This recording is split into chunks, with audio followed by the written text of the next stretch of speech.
What's up YouTube? Jeff back again from DopeTechDaily.com, and today I'm bringing you guys my official full review of the HTC U Ultra.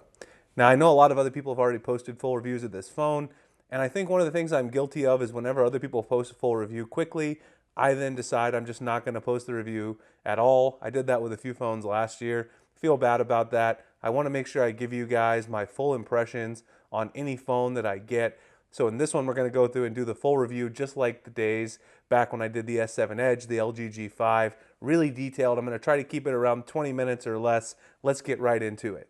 As you guys know, I always use a Keep document. What I'm going to start doing from now on is actually post my full Keep document. These are just rough notes, but in case you missed something in the video, you want to go through and actually see what I said in written form, I will drop a link below to the Keep document. It'll probably be in Google Docs form.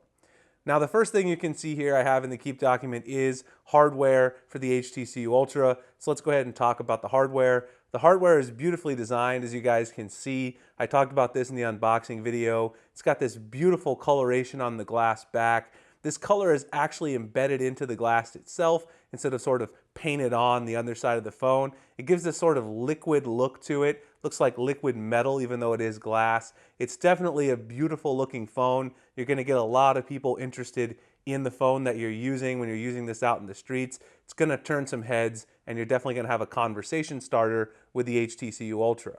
Now, of course, that's the good part, and you also have HTC's signature craftsmanship, as you can see, all around the edges.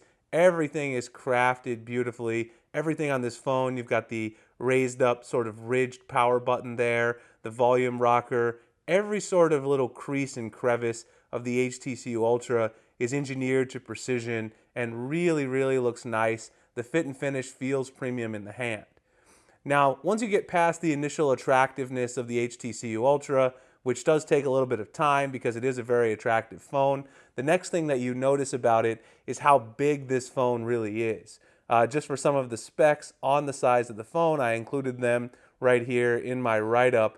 This thing is 80 millimeters wide and 162 millimeters tall. It's incredibly large, and in terms of the overall footprint that it takes up in your pocket or in your hand, this phone is probably going to be a little bit too big for most people. If you go check out my video where I compared the overall size of the HTC U Ultra to something like the LG G6, which has also got that 5.7-inch display, it's at a slightly different aspect ratio, but the size comparison between those is just comical. And even if you compare the HTC U Ultra to the Huawei Mate 9, you can see the HTC U Ultra is actually a little bit taller than the Mate 9, and it's around the same width as the Mate 9, which I compared in another video. This is a 5.9-inch display, and that's not a different aspect ratio. It's the same aspect ratio as the U Ultra. So even though I can't tell people exactly what size to use, this is a big phone. The addition of the 2 inches of ticker display at the top there makes the phone even larger than it would be otherwise if they decided not to go with the ticker display. The other thing that I wanted to mention about the build design, a lot of people asked about this in the comments, fingerprints, and yes, you guys can already see right here, if I just catch it in the light, doesn't take too much to notice the fingerprints on the back of the HTC U Ultra. Definitely, if you use this without a case, you're going to get fingerprints all over the back. I think that takes away from the beautiful design of the phone a little bit because you're going to have to use it with a case, and there aren't that many options out there. This is the basic case that HTC includes in the packaging. One thing to note about this particular case is that this case is not the greatest. It scratches up very easily, I guess better than the case than your phone. There also aren't very many third-party case options, accessories available for the U Ultra because it doesn't have such a wide release in terms of all the carriers, and that is something to consider. The next thing about the HTC U Ultra in terms of the overall design is that the Gorilla Glass 5 that's on this phone is something that I've had a little bit of an issue with in the past. Now, Gorilla Glass 5, of course, is more drop resistant, shatter resistant, and it's supposed to be more scratch resistant than the previous generations. However, in the past, I've noticed scratching with the Gorilla Glass 5 a little bit easier than the previous generations of Gorilla Glass. This was discussed a little bit last year on various channels. I believe Zach from Jerry Rig Everything talked a little bit about it. We don't exactly know why this has happened, or also, of course, Gorilla Glass, they claim that this shouldn't be happening. But on all of my devices, I've noticed this when I have Gorilla Glass 5. It does scratch quite a bit easier. This is the second HTC Ultra unit I've had, as you guys know. Talk about that a little bit later. But on my old unit, there were some scratches not only on the back of the phone, but also a few on the front of the display. And I never had that with any of my phones that had Gorilla Glass 4. Never really had an issue with scratching. So that's something to keep in mind. And I have no idea what the cause is again, but it's definitely something I've noticed. The next thing is waterproofing and dustproofing. The HTC Ultra has neither of those. So if you're interested in IP68 certified phone, this is not the phone for you. It's a questionable decision because obviously phones like the S7 Edge, even the LG G6 this year, those have waterproofing and they're in a similar price category, that flagship category. The iPhone, of course, a lot of phones coming out now have this feature. Now, HTC does offer the protection on the U Ultra, which means that you can get the phone replaced one time, and water damage is included in that. However, who cares about water damage being replaced once when if you had IP68 certification, you would never have to worry about that again because you could drop it in the water and it would never be an issue. So that's certainly a questionable thing. I definitely think they should have had IP68 certification. That's another omission that HTC made that's very, very confusing. The next thing, which is very controversial, is the lack of the headphone jack. As you guys probably noticed as I panned around the device, and also I talked about in my unboxing video, you can see right here, you got the USB-C on the bottom, and on the top, no headphone jack. You've got a SIM tray, and that is a issue. Apple did this with the iPhone. A lot of people had an issue with it. I had an issue with it when Apple did it with the iPhone. I still have an issue with it now. Unfortunately, HTC made this even more annoying because Apple at least included the Lightning to 3.5 millimeter headphone adapter in the iPhone packaging. HTC decided not to include the adapter. You actually have to pay $12 additional to get the adapter to plug in here, to plug in your 3.5 millimeter headphones. That's really, really annoying because if you already have headphones you like, you want to use them with the phone, you got to pay 12 bucks on top of the $750 that you just paid for the phone. Now, another thing is HTC did, of course, include some headphones in the packaging. I talked about these in my initial unboxing video. These are the HTC U-Sonic earbuds, and these earbuds are quite good, actually. I'll talk a little bit about that at the very end of the video in the odds and ends section. These are quite good headphones. However, the USB-C connector that actually plugs the headphones into the phone right here, this only works with the HTC U Ultra. So if you want to use your U-Sonic headphones with any of your future USB-C devices, you will not be able to do that. So just in a ton of questionable decisions, there's plenty of room on this very large phone to include a headphone jack. Why HTC did it, I have no idea. It seems like they said, let's just follow this trend and not include a headphone jack. It just seems like an odd choice that in their case doesn't make any sense. It wasn't used to thin down the phone. The phone isn't particularly thin. The phone isn't particularly small. So very, very confusing overall with the headphone jack. And I'm not saying that the headphone jack is 100% necessary. It's nice and I like it. But if you're going to remove the headphone jack, at least give us a reason for doing so. Another thing that is a little bit annoying about this phone, as I mentioned earlier, is the $749 price point. You cannot get that on a carrier payment plan, so that makes it even more difficult for the price to swallow. I'll talk a little bit about that at the very end of the video when I summarize up the U Ultra. The display on this phone is quite good.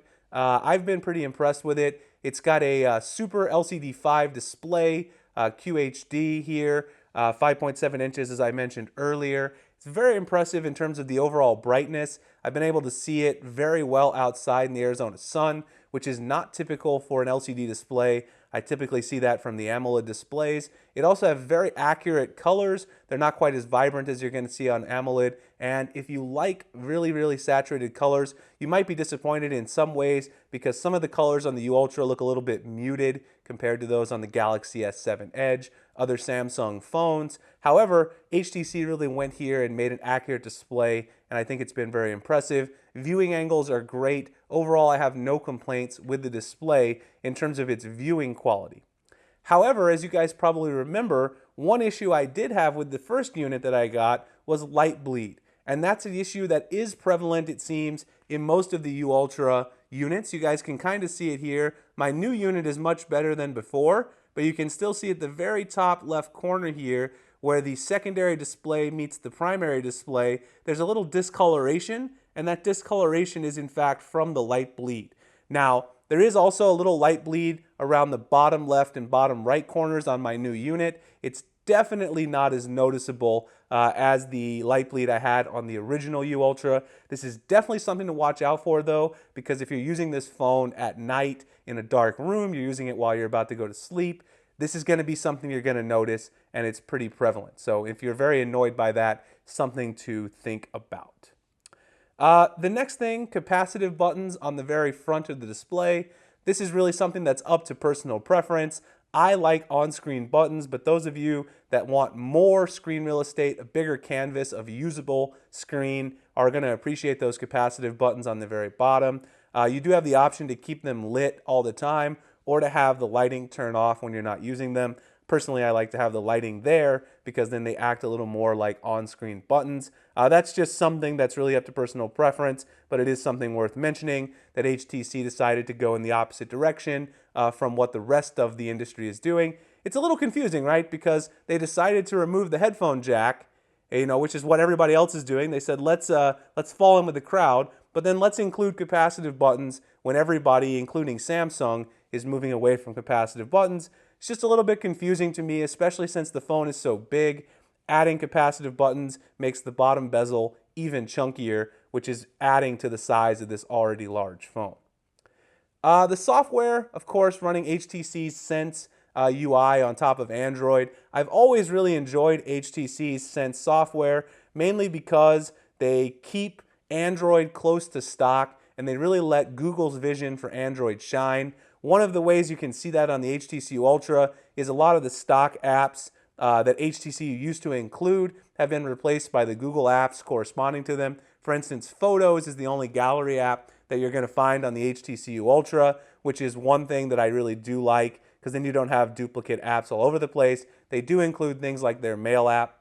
The one thing that I have found annoying about the HTC Ultra software, you won't be able to see it right now because I removed it, but if you look at the home screen layout when you start, the home screen layout on the sides here, they actually have the blink feed. So you can see it asks me if I want to add blink feed.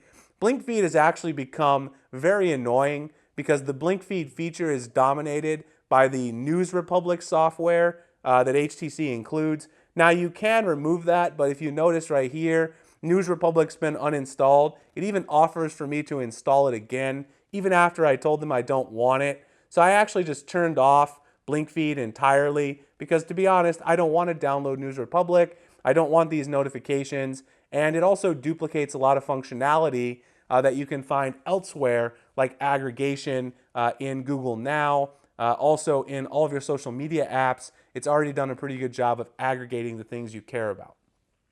So I would remove blink feed, and I'd also remove News Republic from the get-go because they're quite annoying.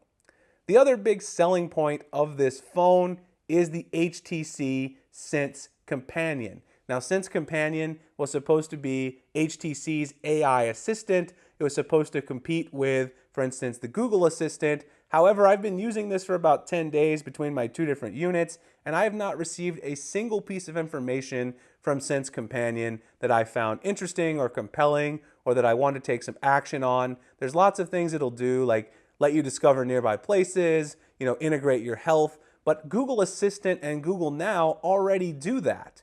And so if you want to duplicate that service, you have to improve on it in some way, and I feel like HTC really hasn't improved on it at all. You can go into the secondary options here inside Sense Companion. You can determine how you want it to notify you.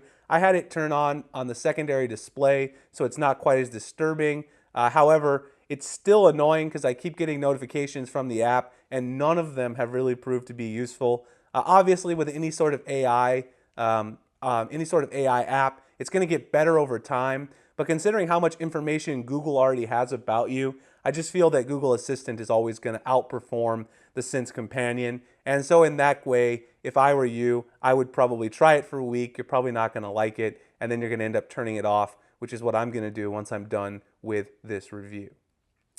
The secondary display, speaking of which, is also not really that useful. It's also a blatant copy of LG's V series. There's nothing new at all. You can do recent apps, you can get your weather, you can get your music.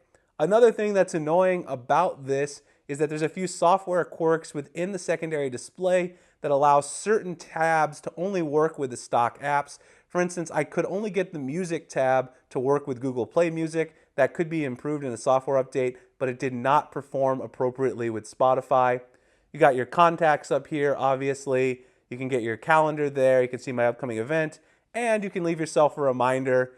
As you can see, I'm right in the middle of completing this particular task. So overall, I just don't see why we needed the secondary display here. It's not something new. It's been done before. LG already did it. And also, it goes back to a theme that we've seen emerging. It's another feature in the design here that actually makes this huge phone bigger by adding this 2-inch secondary display at the top. It also contributes, in my opinion, to some of those light bleed issues that I mentioned earlier. Performance on this phone is excellent. If you navigate around the UI, scrolling, opening apps, doing whatever you need to do, it's incredibly fast. I haven't had any app crashes at all. Snapdragon 821, 4 gigabytes of RAM seem to be sufficient for the HTC Ultra. I've been very impressed with the performance. One thing that I will say is the touch latency on the actual display here with the Sense software and HTC's optimization isn't quite as snappy as the Pixel or the Pixel XL. You would probably expect that, as there you're getting Android untouched in the way that Google intended. However, it's definitely not annoying, and if you're not using a Pixel side by side, which I do, which is why I noticed this, if you're not using a Pixel side by side, which is most people, you're not going to have any issue with this whatsoever. So overall, I definitely like the performance. However, it's still annoying. You've got a Snapdragon 821 in the phone, and HTC's admitted that they're going to release a Snapdragon 835 phone later this year. So for you, if you're the buyer here, it's kind of hard to say, oh yeah, let me buy this phone that's going to have an outdated chip when I know the same manufacturer is making another one later this year. It's a little bit easier to swallow with the G6 because we know that really is going to be LG's main flagship until we see the V series. All right, so that is performance. Performance overall is excellent. Again, no issues with that. Battery life is the place where the HTC Ultra really struggles. The phone is huge footprint. I've been talking about that the whole time. However, the battery is not huge. It's actually very small. 3,000 milliamp hour battery in here. On most days, I've been getting about 3.5 to 4 hours screen on time. That is with receiving a pretty large volume of notifications, obviously for the YouTube channel, social media, all my work email, 3 or 4 calls per day, watching maybe an hour of YouTube per day as well, and a little bit of listening to Spotify and Pocket Cast for my podcast. So that's my usage, about 3.5 to 4 hours screen on time. Usually you're going to get home, need to charge this around, say, 8:30 or 9 for me, which is about a total of 15-hour day, something like that. It's not great, and other phones in the same price category, much better battery life. Even the Huawei Mate 9, which I mentioned earlier, this 5.9-inch phone right here, has amazing battery life. It's cheaper at $599. So in my opinion, the HTC Ultra battery life is unacceptable. For a phone that's this big, it just seems like HTC could have crammed a bigger battery in here. Seems like there's got to be some wasted space inside this phone. Now you do get Qualcomm's Quick Charge 3.0 technology, so you are going to get quick charging. That might be enough for some people, but for me, for this price, $750, it's just not quite enough to bridge the gap and give me a useful battery life from such an expensive phone. The camera here is pretty good. It's not amazing, and it's definitely not the best of the best in 2017. I've taken a lot of photos with this phone, this unit, and the previous unit I have. It takes great daylight photos. Overall, if you've got good lighting, it's going to be good. These are some photos yesterday from SneakerCon that I took. Me and my mom headed down there. Great photos inside, but occasionally if you have low lighting inside, it struggles a little bit. It also struggles with dynamic range. Low light photos, you're going to get soft edges. Here's a picture I took the other night at dinner inside a dimly lit restaurant in my Tag Heuer Connected. If you actually zoom in, you're going to see soft edges here. Also, photos that are at night, you have this issue as well. So overall, I would say the HTC Ultra's camera is good, but it's not consistent performing. It's like the Pixel XL, like even the Galaxy S7 Edge, even the LG G6, which is very, very impressive. I'll talk about that in my full review of the G6. But overall, the camera interface is easy to use. You got nice big buttons here. You do have settings at the top. You have a Pro mode. You've got your HDR toggle there at the very top to toggle that on, off, or auto. The HDR is good, not nearly as good as it is on the Pixel or Pixel XL. Again, this thing struggles with dynamic range very, very often. Also with low light performance, it over softens some of the photos. One thing I would recommend you do, and one thing that's a little annoying, the settings for the camera is all the way to the left side here. Once you go into the top settings menu, I would turn on the touch auto exposure right there. Whenever you're using HDR, that'll make sure that your photos don't get overblown or underexposed. That's something I had to turn on to get better results with the HDR. You know, the camera is great overall if you were buying this for a mid-range phone. It gives you consistent performance in good lighting, but very inconsistent in places where you need that dynamic range or you need that low light capability.